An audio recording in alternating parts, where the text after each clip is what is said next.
अशी माहिती मिळाली तेव्हा बारामतीमध्ये पोहोचलेले होते। पवार कुटुंबातले जे मोठी मंडळी आहेत त्याच्यामध्ये शरद पवार हे मुंबईमध्ये होते, तर सुप्रिया सुळे, सुनेत्रा पवार या दिल्लीमध्ये होत्या। तिथून ही दुःखद बातमी कळल्यानंतर त्या लगेचच मुंबईकडे रवाना झाल्या आणि बारामतीमध्ये पोहोचल्या थोड्याच वेळापूर्वी। तर रोहित पवार, पार्थ पवार त्या ठिकाणी होते। दरम्यान ही आत्ताची दृश्य आपल्याकडे येत आहेत बारामतीमधली आणि यामध्येच अजित पवारांचं पार्थिव सायंकाळी 5 वाजल्यापासून विद्या प्रतिष्ठान शाळेत अंत्यदर्शनासाठी ठेवणार असल्याची माहिती समोर येते। कारण अजित पवारांचं अंतिम दर्शन घेण्यासाठी त्यांचे जे कार्यकर्ते आहेत ते मोठ्या संख्येने इथं जमल्याचं आपल्याला पाहायला मिळतं। फक्त बारामतीमधले किंवा पुणे असेल किंवा आसपासचे नाही तर संपूर्ण महाराष्ट्रभरातून हे लोक या ठिकाणी जमताना आपल्याला दिसत आहेत। उपमुख्यमंत्री अजित पवार यांच्या निधनानंतर त्यांच्या पार्थिवाचा अंत्यदर्शनासाठी वेळ निश्चित करण्यात आली आहे। आज सायंकाळी 5 वाजल्यापासून अजित पवार यांचं पार्थिव बारामती इथल्या विद्या प्रतिष्ठान शाळेमध्ये ठेवलं जाणार आहे। सामान्य नागरिक, कार्यकर्ते, नेते आणि मान्यवरांना अजित पवार यांना अखेरची श्रद्धांजली अर्पण करता यावी यासाठी ही व्यवस्था करण्यात आली आहे। मध्ये तब्बल अर्धा तास त्यांनी गुरु तेग बहादूर आणि गुरु गोविंद सिंगांच्या बद्दल सगळ्या त्यांच्या त्या धर्मासाठी त्यांनी कसं त्याग बलिदान केलं याच्यावरती खूप चांगलं असं भाषण त्यांनी केलं। त्यानंतर आम्ही आजूबाजूलाच होतो, देवेंद्रजी, अजितदादा, पवन कल्याणजी, मी, पंकजाताई, आम्ही एकाच रांगेत बसून आम्ही पंक्तीत बसून त्या लंगरचा स्वाद घेतला, म्हणजे आम्ही तो प्रसाद घेतला गुरूंचा आशीर्वाद घेतला आणि तब्बल 3 तास आम्ही दादा, देवेंद्रजी, मान्य पवनजी कल्याण, मान्य पंकजाताई, आम्ही सगळेजण एकत्रितच होतो आणि अतिशय दिलखुलास व्यक्तिमत्व आणि एक अभ्यासू व्यक्तिमत्व। त्या दिवशी जर तुम्ही क्लिप काढाल तर तुम्हाला लक्षात येईल की इतके चांगले चांगले दाखले अजितदादांनी दिले, म्हणजे गुरु तेग बहादुरांच्या बाबतीत आणि गुरु गोविंद सिंगांच्या बाबतीतलं एक अभ्यासपूर्ण भाषण त्या दिवशी त्यांनी जे केलेलं ते माझ्या मनाला भावलं आणि इतक्या चांगल्या पद्धतीने खरं तर ते सगळ्यांनी ऐकायला हवं ते भाषण, की गुरु तेग बहादुरांबद्दल आणि गुरु गोविंद सिंगांबद्दल त्यांनी जे बोलले ते अतिशय अभ्यासपूर्ण एक वेगळी शैली होती त्या दिवशी दादांची।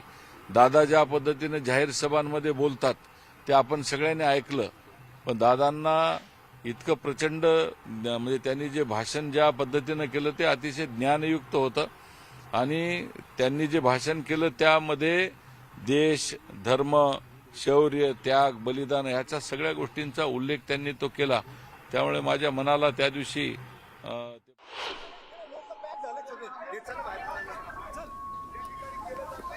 तर ही गर्दी आपण बघतोय, कार्यकर्त्यांची मोठी गर्दी, फक्त कार्यकर्ते नाही तर संपूर्ण परिसरातले जे सामान्य लोक आहेत ते सुद्धा या ठिकाणी जमलेले आहेत आणि त्यामुळं परिसरात कडेकोट पोलीस बंदोबस्त तैनात करण्यात आला आहे। दरम्यान युगेंद्र पवार, अजित पवारांचे पुतणे आपल्याला या ठिकाणी दिसून आलेले आहेत।